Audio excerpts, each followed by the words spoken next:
তিনিচুকীয়াত আটাছৰ ৩৬তম কেন্দ্ৰীয় প্ৰতিষ্ঠা দিৱসৰ আজি লাইখটা স্থাপন কৰা হয়। তিনিচুকীয়া জিলাৰ বৰলাইপুলি গাঁৱৰ দামচাউৰ ৰুক্ম বৰগোহাঁই সমন্বয় ক্ষেত্ৰ উজনি মৰাণকাৰী ৰাজহুৱা খেলপথাৰত অহা ১৪ আৰু ১৫ জুলাইত অনুষ্ঠিত হ'বলগীয়া সদৌ টাই আহোম ছাত্ৰ সন্থাৰ ৩৬তম কেন্দ্ৰীয় প্ৰতিষ্ঠা দিৱসৰ লাইখটা স্থাপন কৰা হয়। টাই আহোমৰ মলুং চাও বকুল বৰগোহাঁইদেৱে আহোম জনগোষ্ঠীৰ সম্পূৰ্ণ পৰম্পৰাগত ধৰ্মীয় নীতি নিয়মেৰে অনুষ্ঠানটো আৰম্ভ কৰাৰ পিছতেই আজি আটাছু কেন্দ্ৰীয় সমিতি তিনিচুকীয়া আৰু ডিব্ৰুগড় জিলা তথা দুয়োখন জিলাৰ অন্তৰ্গত কেইবাখনো কৰ্মকৰ্তাই উদযাপন সমিতিৰ বিষয়ববীয়া আটাছৰ প্ৰাক্তন কৰ্মী লগতে স্থানীয় লোকসকলে একেলগে আগন্তুক প্ৰতিষ্ঠা দিৱস উদযাপনৰ বাবে লাইখটা স্থাপন কৰে। কেন্দ্ৰীয় প্ৰতিষ্ঠা দিৱসত দুদিনীয়াকৈ সাংস্কৃতিক সন্ধিয়াৰো আয়োজন কৰা হ'ব। সাংস্কৃতিক সন্ধিয়াত গীতৰ শৰাই আগবঢ়াব হাৰ্টথ্ৰব জুবিন গাৰ্গ আৰু জনপ্ৰিয় শিল্পী মানস ৰবিনে। সদৌ টাই আহোম ছাত্ৰ সন্থাৰ আমি তিনিচুকীয়া জিলা সমিতিৰ উদ্যোগত বৰলাইপুলি আৰু তিনিচুকীয়া আঞ্চলিক সমিতিৰ আতিথ্যত লগতে বৰলাইপুলিবাসী ৰাইজৰ সহযোগত আমি টাই আহোম ছাত্ৰ সন্থাৰ কেন্দ্ৰীয় প্ৰতিষ্ঠা দিৱস 14 আৰু 15 জুলাই তাৰিখে আমি ৰুক্মধৰ বৰগোহাঁই সমন্বয় ক্ষেত্ৰৰ আমাৰ তিনিচুকীয়াৰ বৰলাইপুলি উজনি মৰাণকাৰীত আমি দুদিনীয়া কাৰ্যসূচী আমি অনুষ্ঠিত কৰিবলৈ সিদ্ধান্ত গ্ৰহণ কৰিছোঁ। আমাৰ প্ৰথম কাৰ্যসূচী হিচাপে 14 তাৰিখে আমি পোনপ্ৰথমে আমি পতাকা উত্তোলন, মৈদাম দৰ্পণ আৰু চুকাফাৰ প্ৰতিচ্ছবিত আমি মাল্যপান কাৰ্যসূচী, ঠিক তেনেধৰণে টাই সাংস্কৃতিক বিভিন্ন প্ৰান্তৰ পৰা টাই সাংস্কৃতিক দল আহিব, টাই নৃত্য থাকিব। তেনেধৰণে আমি সন্ধিয়ালৈ আমি সাংস্কৃতিক সমাৰোহৰ কাৰণে আমি 6 বজাৰ লগে লগে টাই সাংস্কৃতিক দলৰ আমি নৃত্য দল আমি উপভোগ কৰিবলৈ পাব ৰাইজে, আৰু সন্ধিয়াৰ ঠিক আপোনাৰ 8 বজাৰ লগে লগে আমি অসমৰ জনপ্ৰিয় কণ্ঠশিল্পী মানস ৰবীন দেৱৰ আমি গীতৰ শৰাই আমি ৰাইজৰ আগত আগবঢ়াই দিম। আৰু 15 তাৰিখ হয়তো 15 তাৰিখে থাকিব আমাৰ প্ৰথম মুকলি সভা হিচাপে থাকিব আমাৰ বিশিষ্ট অতিথি হিচাপে আমাৰ পূৰ্বাঞ্চল টাই সাহিত্যৰ পুষ্প শইকীয়াদেৱ থাকিব।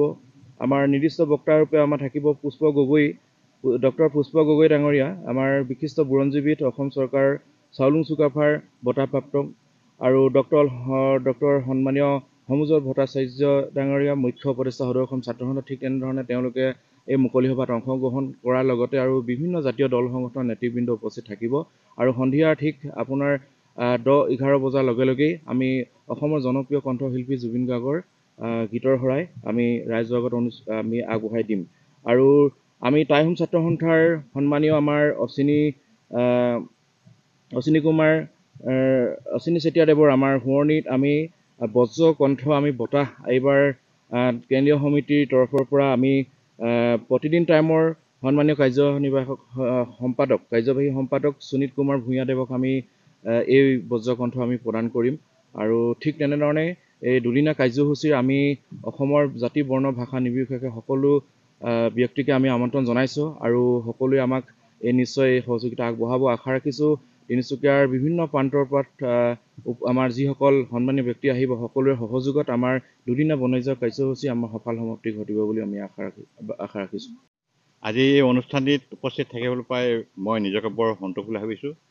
ইয়াৰ সদৌ অসম টাই আহোম ছাত্ৰ সন্থাই আগন্তুক যি এইখন অনুষ্ঠানটো আৰম্ভ কৰিছে তাৰ বাবে আজি তেওঁলোকে প্ৰথম লাইখটা স্থাপন কৰিবৰ বাবে মোকেই আজি ইয়াত নিমন্ত্ৰণ কৰা হৈছে।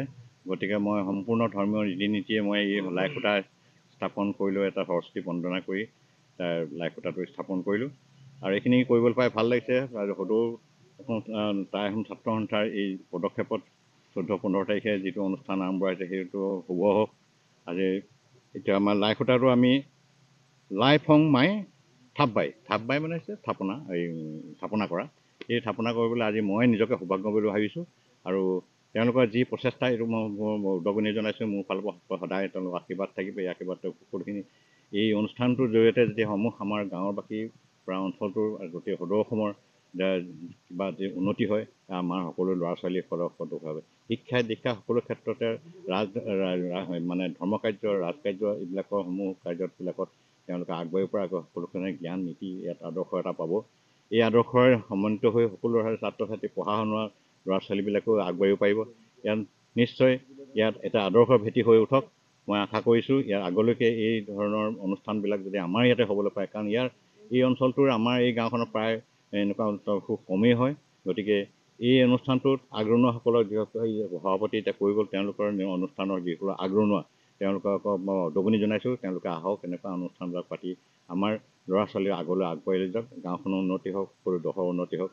আৰু ইয়াতে অনুষ্ঠানটোত মই এই লাইভ খুটি পাতিবলৈ পাই নিজকে ধন্যবাদ মানি আজি মই সমূহ ঠাইলৈকে সমগ্ৰ জ্ঞাপন কৰি মোৰ এই বক্তব্য সামৰণি কৰিছোঁ। বৰ্তমান দেখিবলৈ পোৱা যায় টাই ভাষাৰ বহুতো পিছপৰা বুলিয়ে ক'ব লাগিব। সেই বিষয়ত আপোনালোকে কি চৰ্চা কিবা কৰিছে নেকি? আগন্তুক দিনত আহিবলগীয়া দিনত কিবা টাই ভাষাৰ কাৰণে? নহয়, এইটো এতিয়া বৰ্তমান এই সদৌ অসম ভিত্তিত ইয়াৰ কাৰণে বহল প্ৰচাৰৰ হেৰি লৈছে। প্ৰত্যেকখন স্কুলতে শিক্ষা দীক্ষা দিয়াৰ বাবে স্কুলত এটা পাঠ্যক্ৰম আৰম্ভ কৰিব লৈছে। আৰু এনেও ভালেমান ল'ৰা ছোৱালী এতিয়া ট্ৰেইন কৰি আনি স্কুলবিলাকত মানে দিবৰ কাৰণে বিলাক হৈছে। আৰু এনেও আপোনাৰ টাই আহোম ডেভেলপমেণ্ট পৰিষদ বুলি এটা আছে সদৌ অসমৰ। সেইটোত আমাৰ প্ৰথম পদক্ষেপ আমি অসমৰ 200 পুৰোহিতক 30,000 টকাকৈ সন্মানিত কৰি প্ৰথম তেওঁলোকে পদক্ষেপ আৰম্ভ কৰিছে। এতিয়া তেওঁলোকে সেই অনুষ্ঠানটোৱে আমাৰ IPS ICS পৰীক্ষাৰ কাৰণে পৰিণত কৰিব পৰা। এই ভাষাটো আমাৰ হিতেশ্বৰ শইকীয়াৰ দিনৰ পৰা ইয়াৰ কাৰণে বিশেষ অৰিহণা যোগাইছিলে, বহুত ক্ষেত্ৰত এইটো সুবিধা দিছিলে। কিন্তু অকণমান মাজতে ইয়াৰ চন পৰি থাকিলে, কিন্তু এতিয়া আকৌ ইয়াৰ হৈছে। আজি আমাৰ এই ল'ৰাবিলাকে ইয়াৰ আঁত ধৰিব বুলি মই আশা কৰি। যিহেতু বৰ অসম গঢ়িছিলে চাউলুং চুকাফাই, তথাপিতো কিন্তু এতিয়া বৰ্তমানলৈকে পিছপৰা যেনেই পাইছোঁ। নহয়, বৰ অসমে যিটো আদৰ্শ দি থৈ গ'ল, উদাহৰণ হিচাপে এটা চাওক, ইয়াত মাটিকালিৰ জৰীপ এইটো আগতে ইয়াত নাছিলেই। মাটিকালিৰ জৰীপ, লোকপিয়ল আৰু এটা 3টা বস্তু তেওঁ আৰম্ভ কৰিছিলে, যিটো ব্ৰিটিছে পায় সেই একেটা নীতিকে আৰম্ভ কৰিছে। ব্ৰিটিছে বৰ অসমৰ চাউলুং চুকাফাৰ যিকেইটা নীতি আছে সেইকেইটা নীতিকে গোটেই অসমৰ গোটেই ভাৰতবৰ্ষৰ ৰাজত্ব কৰি গ'ল। কিন্তু সেই বৰ অসমৰ সেই চুকাফাৰ নীতি ভালেখিনি যি নীতি আজিও মানে আজি আমাৰ মাটি বাৰী পতাত চালে মানে অমুকা আহোম বুলি লিখা থাকে। আহোম কোনো টাইটেল নহয়, কিন্তু সেই তেতিয়া দিনৰ চাউলুং চুকাফাই এইটো নীতি কৰি একেটা আজিলৈকে যিটো মাটিৰ জৰীপ, লোকপিয়লৰ জৰীপ এইবিলাকৰ কৰিছিলে, সেইটো আজিলৈকে চলি আছে। ঠিক তেনেধৰণে তেওঁ আদৰ্শ অনুপ্ৰাণিত হৈ এতিয়া আমাৰ কৰ্তব্য এতিয়া আমি কেনেকৈ আগবাঢ়োঁ। কিন্তু আশা কৰিছোঁ এই নতুন প্ৰজন্মই ইয়াৰ কোনো পদক্ষেপ ল'ব।